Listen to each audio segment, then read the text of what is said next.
दीदी कहाँ लहे ताल दुल्हा ये दीदी जवान वाले की बूढ़ बूढ़ वाले ये तो भाताला हाय तनी एक दिन बात कल ये तो बहिनिया तनी उनको के छोजिया दे जीजा लगी है कि फूफा लगी हो वो दोगाला के का कही हो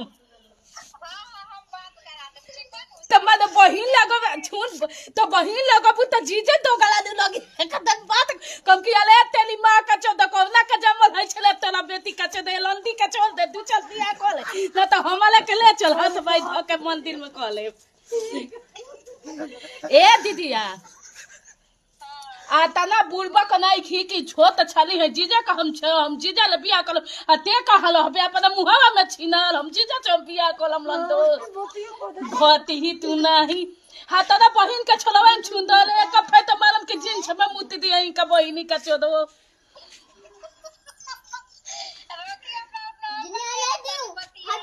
अच्छा नॉर्मल हमलो ले ला 91 92 93 99 6 ये नॉर्मल